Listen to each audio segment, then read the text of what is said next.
Sustainability, just quickly, a little bit of background. Why are you here?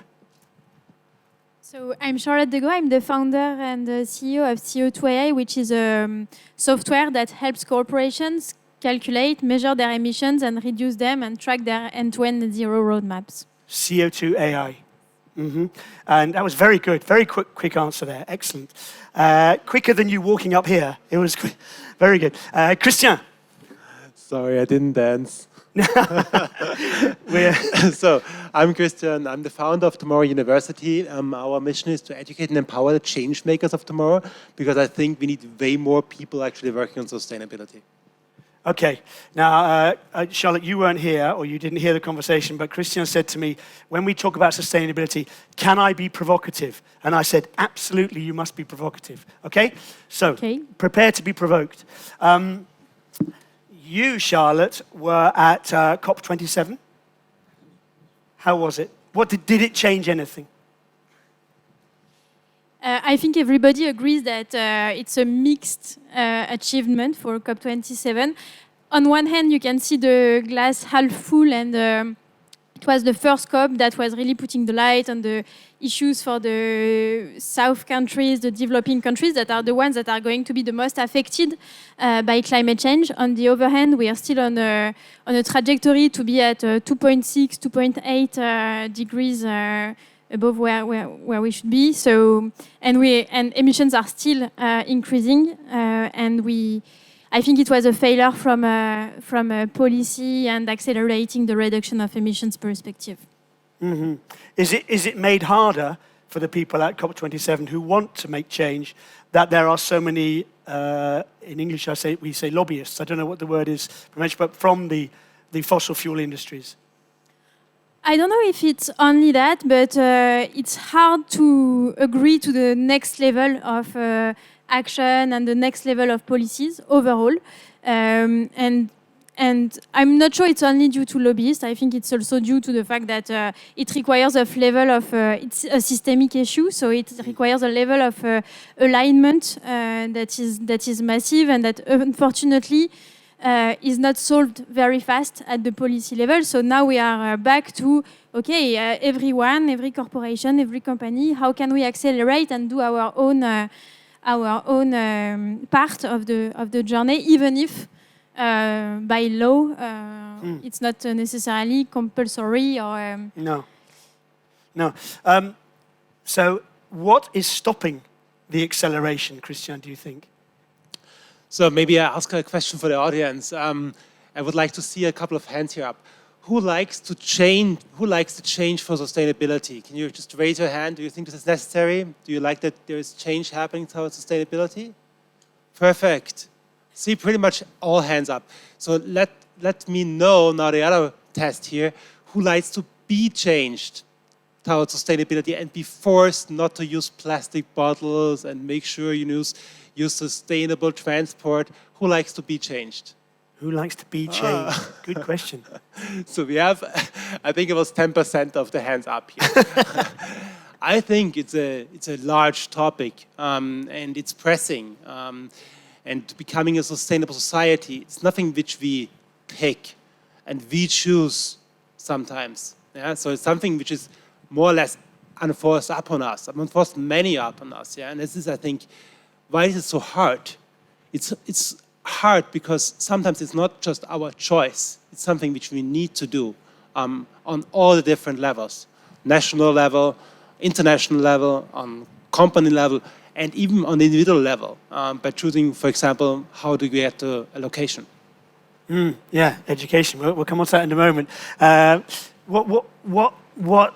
It feels sort of strangely motionless. What has to be done, do you think, if we're not going to force people to be changed? Yes.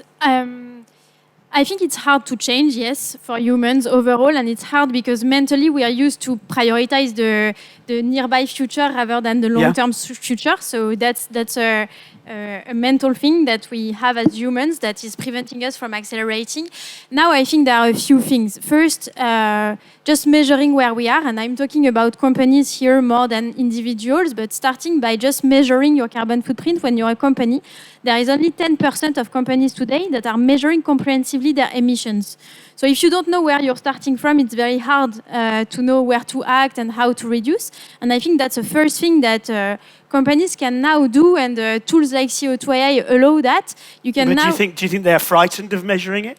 No, I think we are just coming from the past where it was very complex to measure, and they were doing it in Excel, etc. It was an expertise topic. You needed to have sustainability expert doing it, etc. So they come from this perspective of it's complex, it's painful, and it's not necessarily going to be useful. So there is an adoption and education issue at the beginning. Mm-hmm. So I interrupted you. 10% of companies are measuring. Yes, and less than 1% are actually reducing their emissions in line with their ambitions. So we are very far from... 1% of that 10%? 1% in total. Oh, 1% in total. Oh, right, okay. That's a bit better. Okay, so there, Charlotte just mentioned education. Tomorrow's university. What is the ultimate aim? If you could have the aim, do you have a banner over the door as people walk in?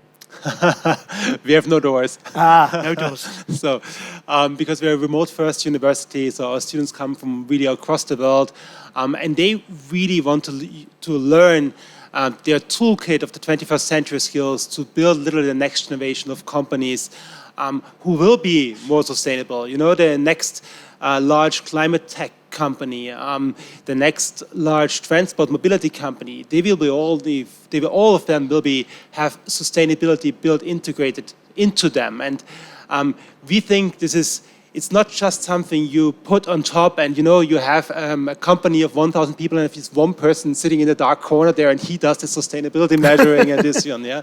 That's not the case. You need to think businesses from the ground up partially. What's your business model? How can this business model be actually sustainable? What's your stories you share? What's the products you build? What's the products you sell? How does this whole work?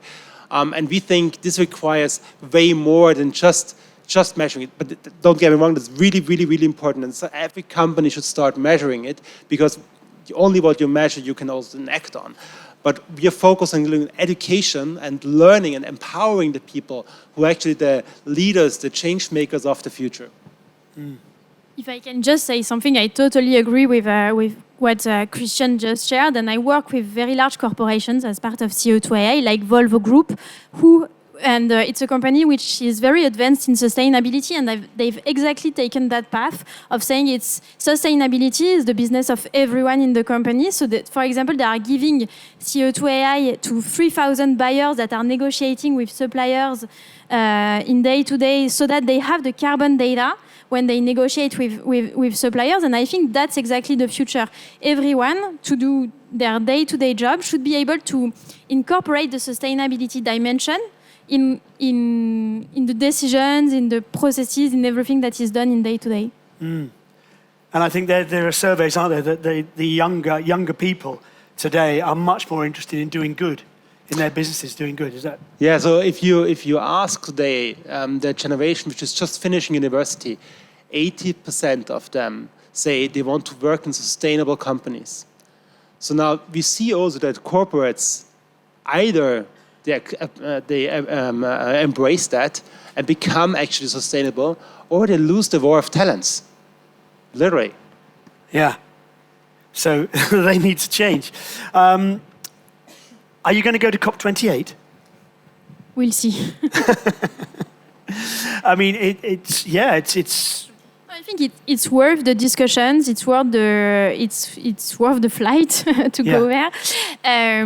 But it's just that the change and the action it happens in day to day. It does not happen at COP27 or COP28. Every one of you in this room can make a change in day to day. Just the tech carbon footprint is equivalent to the aviation. So there is a lot to do everywhere, and And it's not only the large corporations or the states and the regulation. It's every one of us in any of our job, whatever the company and whatever the type of job we do. It is that mindset, isn't it? About a lot of people think, well, there's no point just me doing it. But if everybody thought the opposite of that, it would make a big difference. The magnitude of the change that we can generate is massive. Just one fact for that is that what we call Scope 3, which is the value chain emissions, is on average 80% of emissions. And even if you work for, a tech company that you consider is not that emittive compared to others, the magnitude of what you can do by taking a net zero commitment that includes Scope 3, so that includes all the suppliers and the suppliers of your suppliers, etc., you end up in the oil and gas industry going up the value chain. So that can be a very small commitment that can appear as a very small commitment, but that can have massive consequences. And do you think, in terms of education, do you think businesses understand the concept even? I think they are starting to understand. You can find very different level of maturities depending on the industries, depending on the sensitivity of the management team usually, but it's progressing fast, and I hope it will continue. Okay. Well, just to wrap up, could you give our audience one golden pearl to take away? One thing you'd like them to take away and think about tonight? Okay, I need 1 more second more. Okay, one more have your second first, then I'll come back. One task for the audience, quickly. Turn to your neighbor and smile into his face. Just turn to your neighbor and smile at him. Just smile at him. Do nothing else, just smile. Please, yeah? Well, I'm smiling at Charlotte, but there's nothing coming back. Nothing coming back at all. But I'm sorry. The effect is called the butterfly effect. Yeah, just a small thing can have a big ripple effect. And keep this always in mind when you talk about sustainability. Start by the things you do, you can affect directly, and it's kind of a huge impact. Is that your takeaway? That is my takeaway. That's a good takeaway. Let's all smile about that. And Charlotte? What can I add to that? Oh, I don't know. Maybe one more serious thought, but that goes with it. I fully agree with that. And at the time where we see economic recession, etc., we could use that as an excuse not to move on to more commitments on sustainability. I would just like to say that it's not true, that sustainability and 40-50% of abatement levers to reduce emissions usually come with economic benefits. So there is no current economic climate that should slow down our climate change efforts. It all goes together. Mm-hmm. There you are. No time to lose.